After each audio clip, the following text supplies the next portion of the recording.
Well, hello, our fellow friends, our fellow neighbors, and our fellow shining stars. Our next trolley stop is here, and our next trolley stop is now. Welcome back to another all new episode of the PR from the Heart Children's Book Spotlight Series.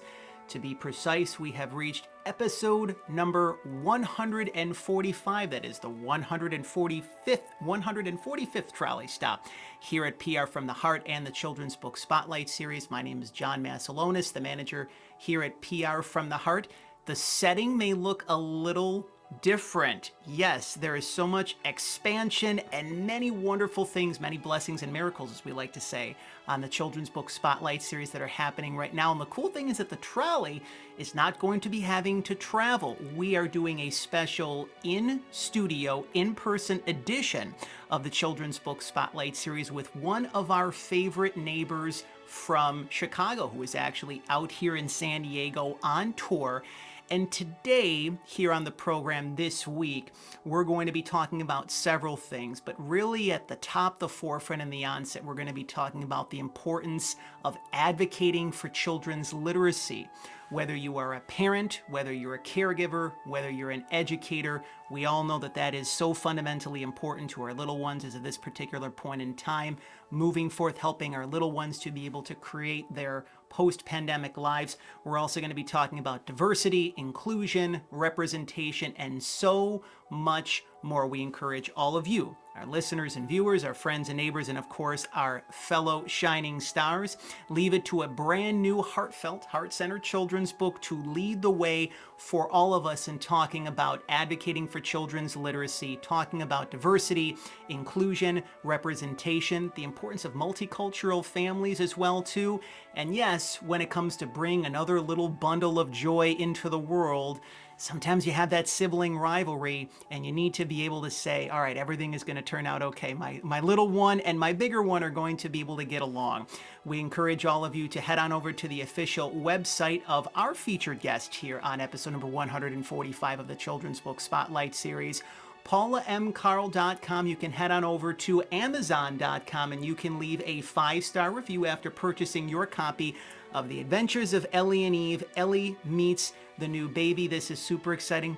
Paula M. Karll is joining me here in studio. This is a wonderful setting. Thank you for being here. Thank you for coming to San Diego, and thank you for what you're doing for the children. This has been a long time to actually come here for you to San Diego, but also just seeing all the wonderful things that you're doing out here as part of your tour. Just congratulations with everything. Thank you, John. Thank you. This is so exciting to be here. I am so excited to share with everyone.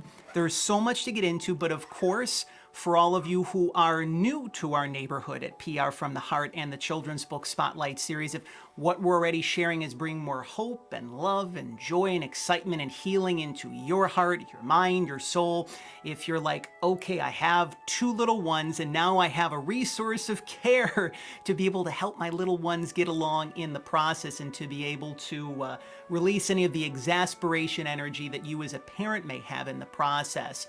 One of the ways that you can support Paula and us here at PR from the Heart is to subscribe to PR from the Heart's official YouTube channel and to share this very special trolley stop that is episode number 145 of the Children's Book Spotlight Series. Paula, you've done such great work for a long period of time, and one of the things we always like to do at the very beginning of each Children's Book Spotlight Series episode is to be able to talk about your origin story, because for some authors it's a matter of kind of like you're born and you know that that you're here to be able to be a children's author. For some people it's a little bit more of a journey beyond that, but you've been an educator for a long period of time. You've worked with children from kindergarten all the way through grade 12. When did you really know that your purpose was here for the children, and then also after that to become a children's author? Could you share that a little bit if you could? Yes, so I started off as a general education teacher, and I worked in that setting, and then I transitioned to special education, and that's where the heart of my soul is special education, teaching diverse learners and making sure that they have access to not just book, but reading material so they can listen to audible look at the text-to-speech book, because sometimes they struggle in those areas. So I really wanted to touch those students in those areas to make sure that they have the proper skills, proper tools necessary to succeed.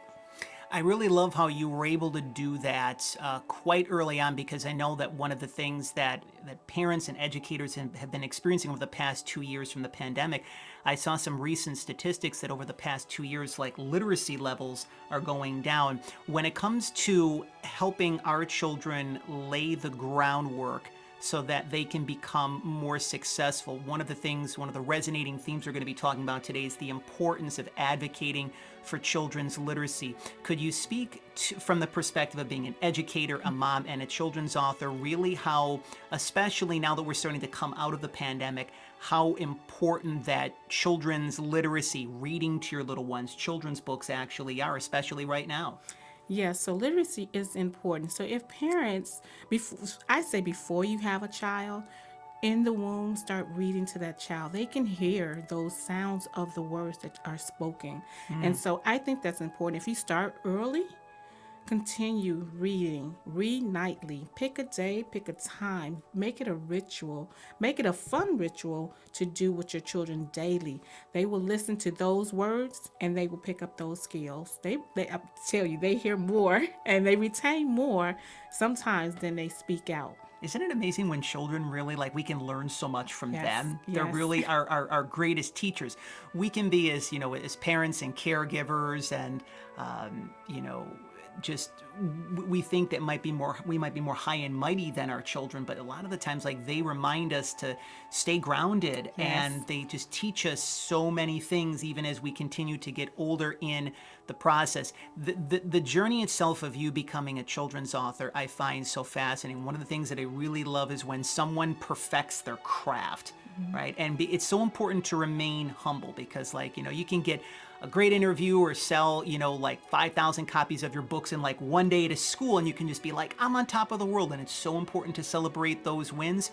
But could you share with us really when the seeds were planted in your heart for the adventures of Ellie and Eve, Ellie meets the new baby, and the inspiration? The inspiration isn't necessarily a what, but it's more of a whom, if I'm not mistaken. Yes. So during the pandemic is when I had a lot of time to reflect. I had a lot of time to reflect on not just me as a mom, a parent, and an educator, but also reflecting on my children. So my youngest daughter was premature, and I did have to spend a lot of time with her.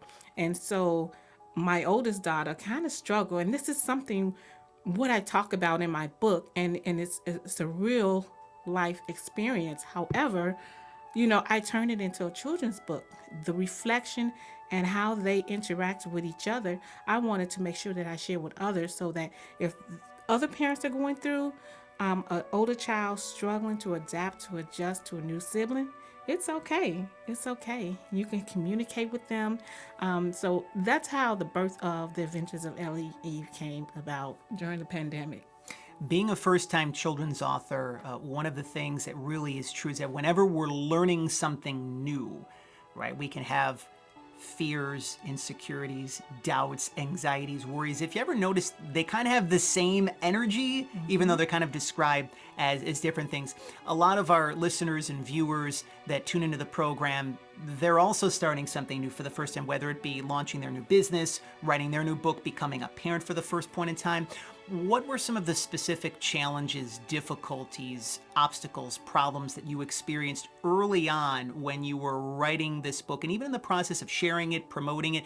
And then what were some of the things that helped you to move through to the other side of those? Yeah, so just sometimes writer block. You get to that end, but you got to keep going. At night, I really did a lot of reflection during night and did my writing then. Just getting on the market, making sure that you have the right people on your team to get the book out there. It's important. And also just continue to market and just be positive, have a purpose. And my purpose for this book is building a diverse library for every child to provide books inclusive and accessible for all children. And that's very dear to my heart, because not only is it important for multicultural, but I'm also talking about in a special education form where students cannot read the physical copy of the book and they may need that audio book, or they may need that visual text to speech, which this book is in the text to speech I love version. that. And so I wanted the children to read this book not only in a paperback, hardback format, but also in a text to speech format. And I also have this book in a Spanish version. So, yeah, I am building a diverse library to provide books inclusive for all children. That's so super cool on so many levels. And we're going to talk a little bit more about the book. We're going to be talking more about diversity, inclusion, representation. One of the things that I did want to talk about, you mentioned mission and purpose.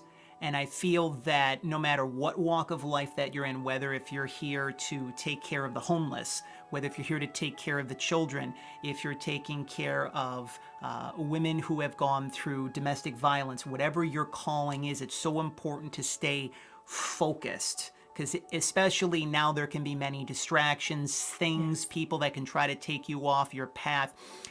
Could you talk a little bit more about why it's important for you? Like, you're very purpose driven, mission driven. I really admire that about you, and that's really reflected in the success of you as a person, as an author, as a mother, the overall success of the book.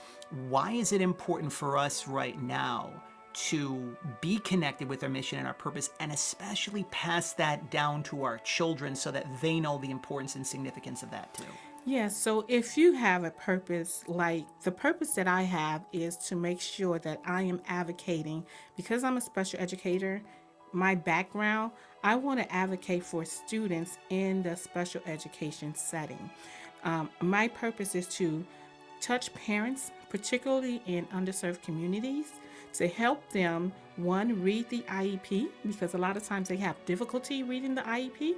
And that is my purpose, to make sure that I advocate it, be that advocate for them, and have that for them so that they can reach out. And if they don't understand, I can show them, I can help them, I can read it for them, and so that they understand that this document is very, very important.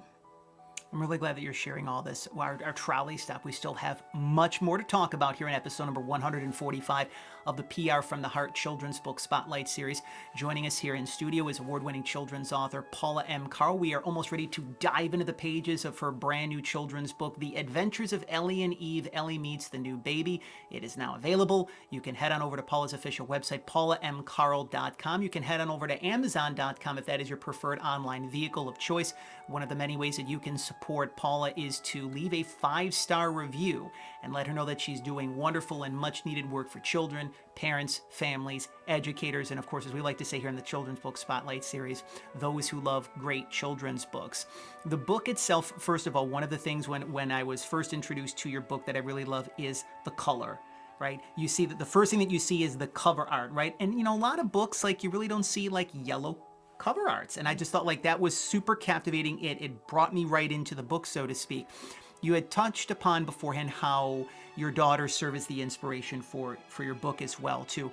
Without giving away the whole kit and caboodle, because we don't like giving away the whole kit and caboodle on the Children's Book Spotlight Series. For those who are learning about your work for the first time, learning about the adventures of Ellie and Eve, Ellie Meets the New Baby, could you talk a little bit about some of the overall messages in the book and the adventures of that Ellie and Eve are on together with their family? Yeah, so the message is, if a parent have a newborn, bringing home a newborn, how that new sibling is going to adapt and to adjust to that sibling, and to also to help that sibling communicate. So communicating is key. And in the book, I talk more about problem solving skill, critical thinking skills, communication skills. In the back of the book, there's additional activities that parents can communicate with their child. They can guided activities with the puzzle, with the maze. So all of those things help children think critically, think about how does this reflect them as a person, how does it affect the other person, and then how does it affect the world. So it's a multi-facet that this book have, and I just put everything into this book to make sure that I'm also helping the children read and also helping parents communicate with their older child and newborn. That is something, we have ESP right now, Paul. Maybe it's because we're in the same studio together. You ever notice, like, sometimes you can have ESP from afar, but when you're together, that ESP kind of picks up. Parents have gone through the mill, needless to say, during the pandemic, because you've had to play the role of parent, educator, entertainer, cook. I mean, there's different hats that you're wearing now simultaneously. And again, we're starting to come out of the pandemic, thankfully, which is a wonderful blessing. But, parents a lot of times feel that they're alone, right? And even though like each parent is going through their own unique challenges and struggles, one of the things that I really enjoy about this book is the fact that, you ever notice, first of all, how like children's books are actually, they're meant for like big kids, us as grown-ups, right? But they're disguised as children's books. And the fact that the stress and the anxiety that parents can go through, I have not yet been blessed with the opportunity to be a parent. I feel at some particular point in time I will on my path, but that path has not yet come. Well, I'm on the path, but that time has not been shown, so to speak, just yet. But parents, when they already have a little one, right? They're already taking care of the little one. It could be, 3 or 4 or 5 or even a little older. And when another little bundle of joy comes in the world, there can be, I'd alluded to it, the term sibling rivalry, that other little one may say, well, am I not loved? Am I not cared for? Is the attention going to go specifically to the other one? It can create some feelings of abandonment, alienation. Could you share with parents specifically, because I really feel that your book is helping parents that are bringing that second bundle or that third bundle of joy into the world. We always love to be able to provide some unique tips and tools and strategies for people to be able to integrate in immediately after watching a children's book Spotlight Series episode. For those parents who are tuning in and say, oh, okay, all right, I'm excited, maybe not, but hooray, I'm bringing in a new little bundle of joy, but how is my other one going to react? What are some words of encouragement and support that you can share with parents who are ready for that next exciting adventure, but they don't necessarily know how it's going to affect their other child?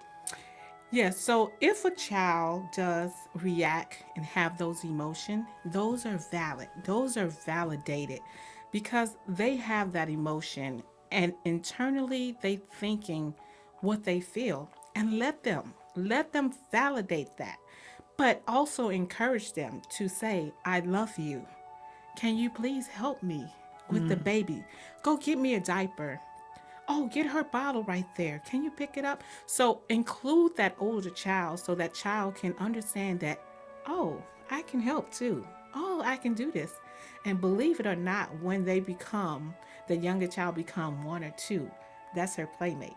That's his playmate. So again, validate that. The child will have that feeling. It's okay because those are real feelings that children have.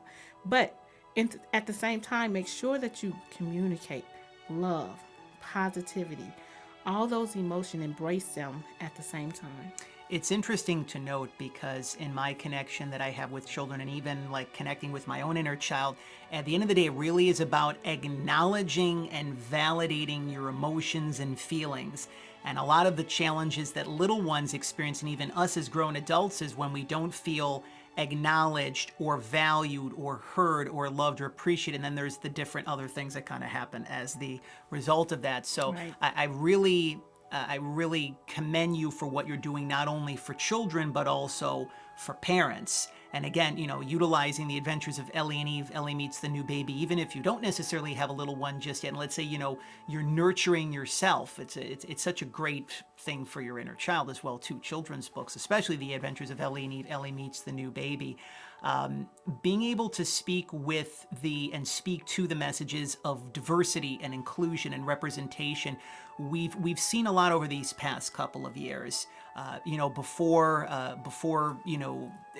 the COVID kind of strengthened a little bit, we saw a lot with racial divide between whites and blacks. I remember when I lived in Buffalo. I think this might have already been when I was out here in San Diego, but I know that there was just some interesting stuff that was happening there, and in other parts of the country. It was a very scary point in time. It was a real interesting period of several months or so. speaking to our children, these messages, they may seem like buzzworthy terms: diversity, inclusion, representation, right? But these messages are very important, and these are things that we really need to have conversations with our children, not even just teaching them per se, but really communicating heart to let them know why these specific messages are important.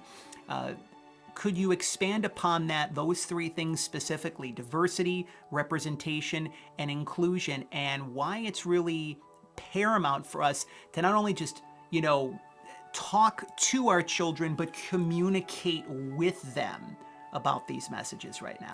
Yes. So inclusion is very important. So I would say when you talk about inclusion, in, you're not making separation. You're including them into this area, which we all have a valid and purposeful place to be.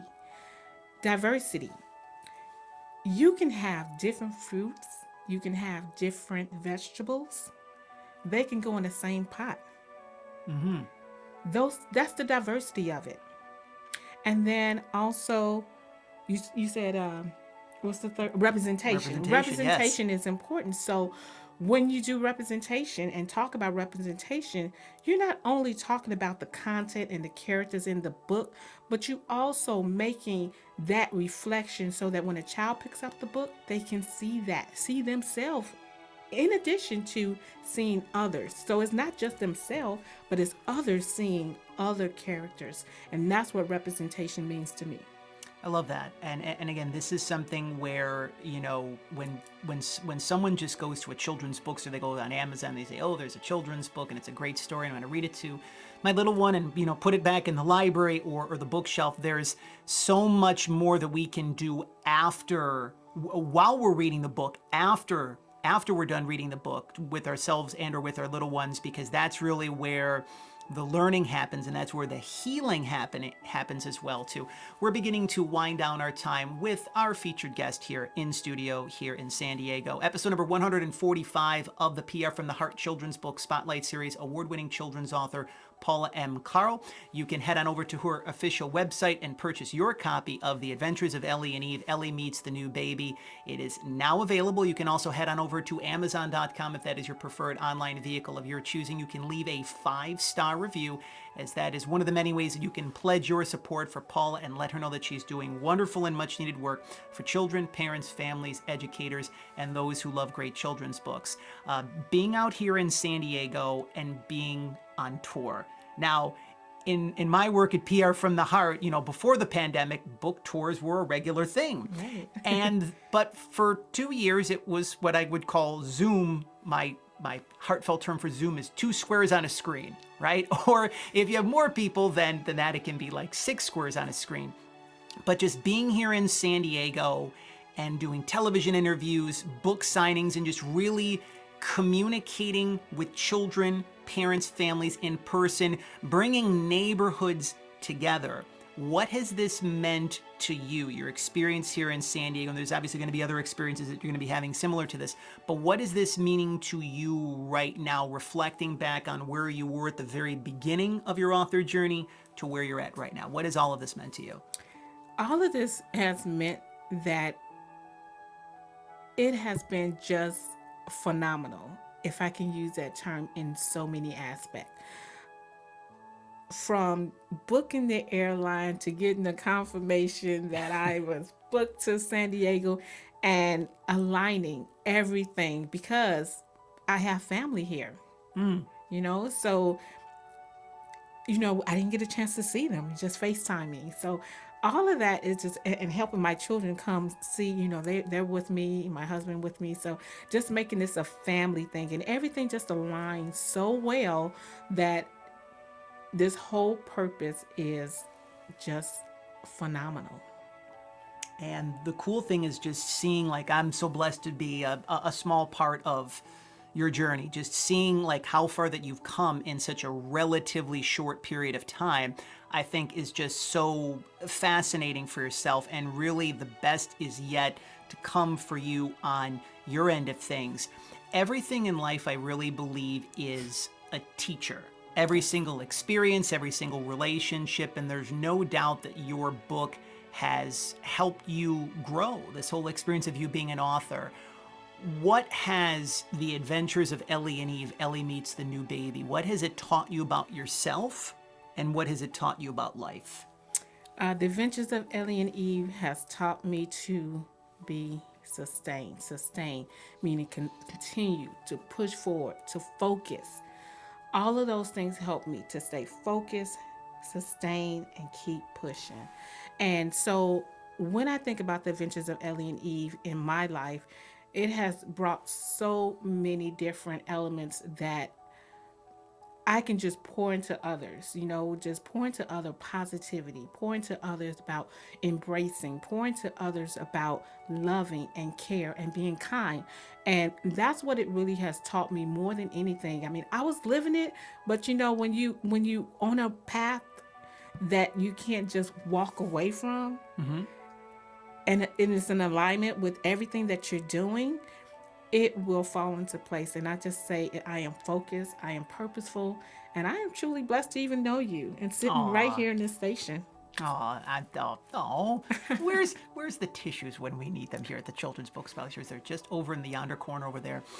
Advice for children's authors who are stepping into the well, really, there's no comfort zones anymore. I believe that the comfort zones have been dissolved. It's really just like diving straight into the deep end. For someone who's watching and has a desire to write their first children's book or illustrate their first children's book, what would be some words of advice that you can share from your own specific experience for those who are entering into the kidlit arena for the first time? Yes, so I would say do your research, stay connected. Look at someone that's moving and doing positive thing, and not just selling books, but have a purpose and why they have a mission to sell, to have a children's book, not just selling a children's book, but just have that purpose and have that focus. And I think that's what will open many doors than just selling books. Yeah, because it definitely is like selling the books is so important because this obviously is a business and it is an industry. At the same point in time, there has to be a heart and a larger purpose behind what it is that you're doing that's fueling you, why you wake up every day. I know that one of our dear friends at the Children's Book Spotlight series, one of the best children's authors and illustrators on planet Earth, John Masiulionis, I had a conversation with him years ago, and we always go back to that conversation. Like every day we get to wake up and we do this for the kids. Like there are people that have jobs where they're working, and we're grateful for all of you who work in factories and mills and stores and places like that. And there's a lot of people that don't like what they're doing every day. And just knowing that you're fulfilling your mission and your purpose, and you're helping and you're inspiring kids, and just like so many different things besides that. As our good friend and neighbor, Mr. Rogers, would say, it is such a good feeling. We're going to be mentioning him momentarily before we officially put the bow on episode number 145 of the Children's Book Spotlight series.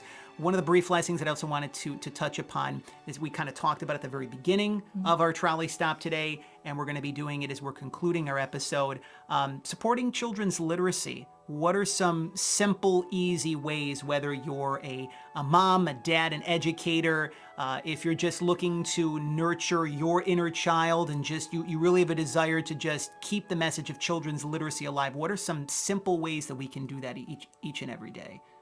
Yes, so you can read your child every day.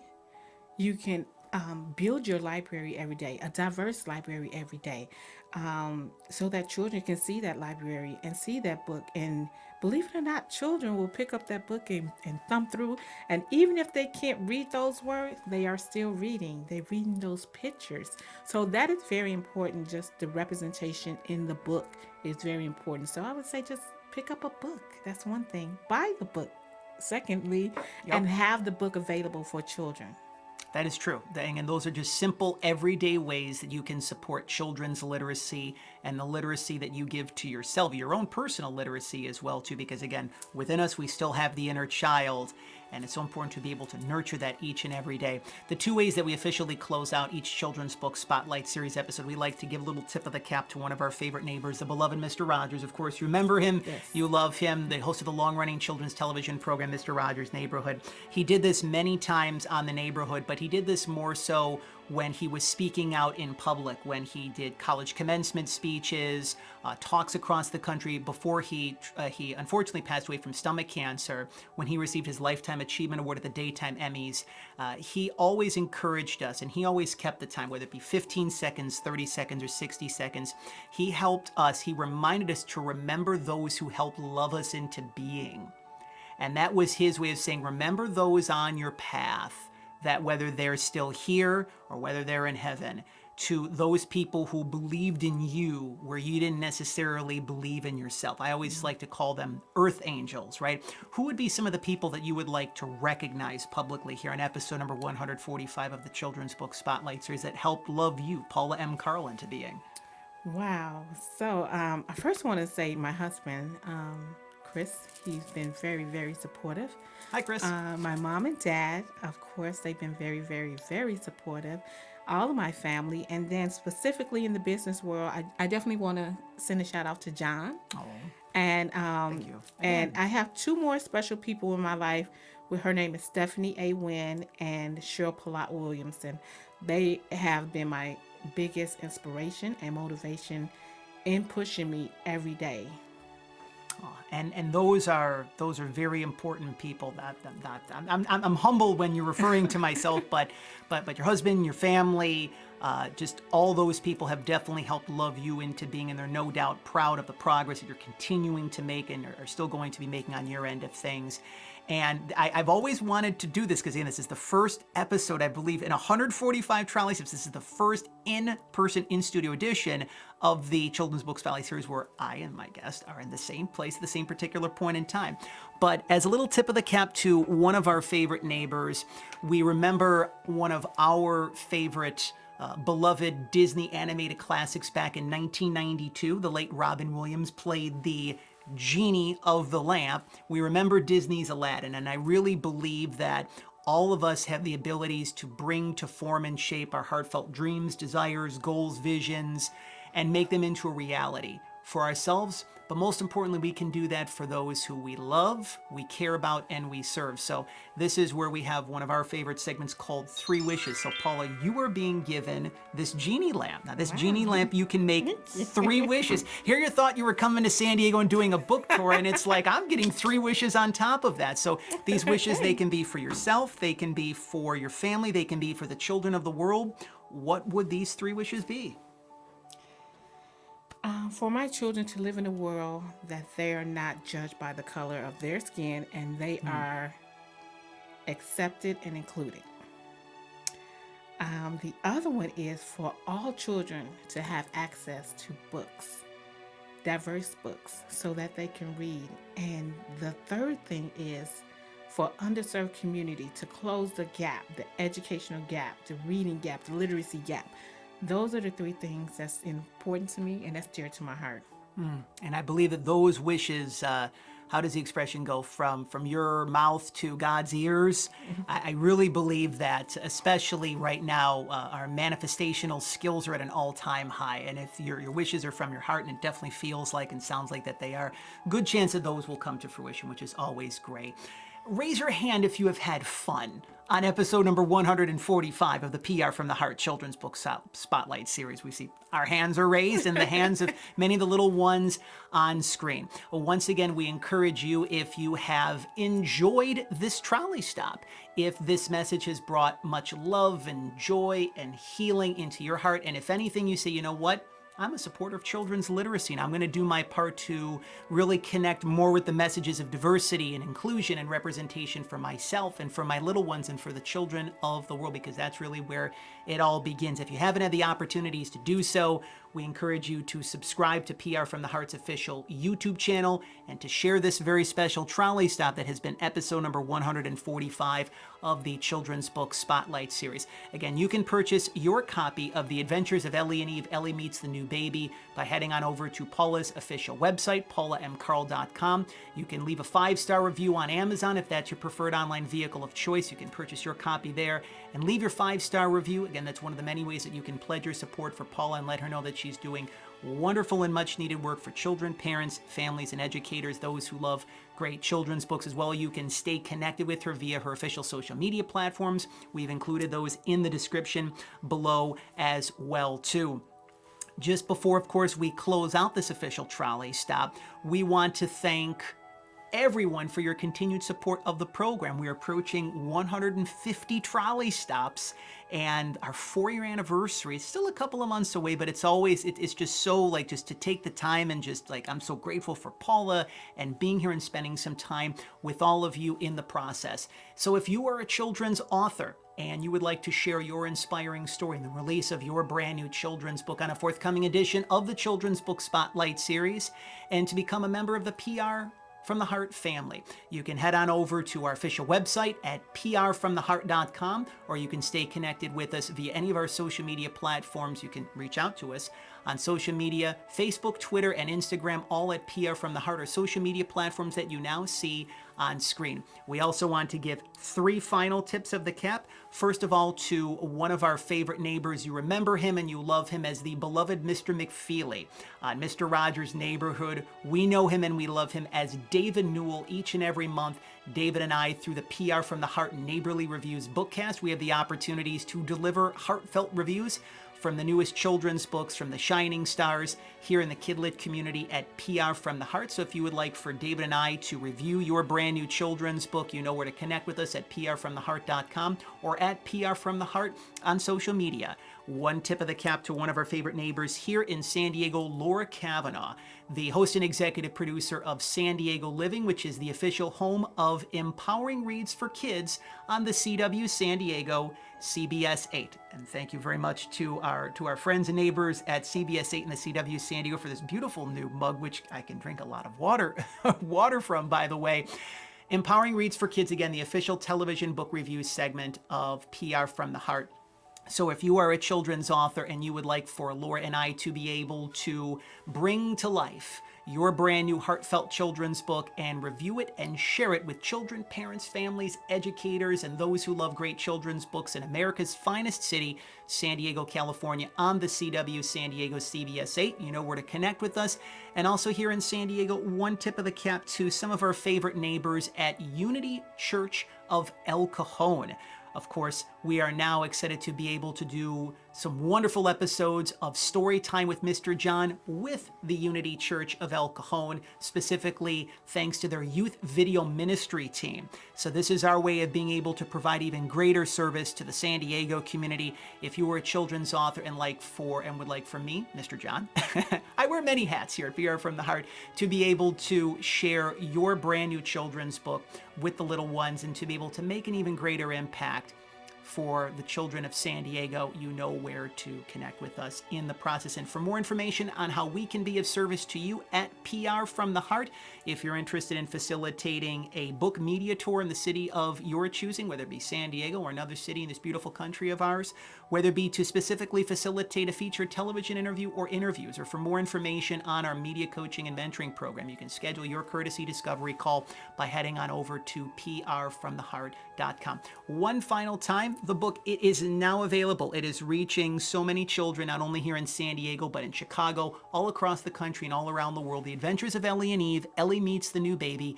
It is now available. You can head on over to Paula Karll's official website at paulamkarll.com, or you can head on over to Amazon, leave a 5-star review, as again, that's one of the many ways that you can pledge your support for Paula and let her know that she's doing wonderful and much needed work for children, parents, families, educators, those who love great children's books. Paula, you know that when we hear the trolley, that means that it is time to go. So we want to thank all of you for your continued support of PR from the Heart, your continued support of the Children's Book Spotlight series, for your continued support of local libraries and children's bookstores, truly some of the pillars of our community. And above all else, we want to thank you for helping us to walk home the children of the world. Our favorite neighbor, Mr. Rogers, he always would say 143. That was his way of saying, I love you. He somehow weighed 143 pounds for his entire natural adult life. 1 letter in I, 4 letters in love, 3 letters in you. That was Mr. Rogers' private numerology, so to speak, from his heart. Well, from our hearts to yours, since Paula was kind enough to travel out here to San Diego to join us here in studio, we like to say 243. There is 2 letters in we, 4 letters in love, and 3 letters in you. This is our reminder to you that you are loved, that you are special, that you are whole, you are healthy, you are complete, that we like you, that we love you just the way that you are. And a special thanks to our newest neighbors at the North County Media Center here in San Diego, California. They have provided all of this wonderful space for us here. So to Jefferson and to Joel, 2 of our favorite neighbors, send them some air hugs and some wonderful energy, because they're doing great work for supporting people such as myself and just amazing people who are sharing their gifts and their talents from their heart here in San Diego, all across the country and all around the world. So for Paula M. Karll, for myself, John Masiulionis, we look forward to many more magical trolley stops to come along the way as spring is finally here. Thank you for helping us to walk home the children of the world, our fellow friends, our fellow neighbors, and our fellow shining stars. Goodbye for now.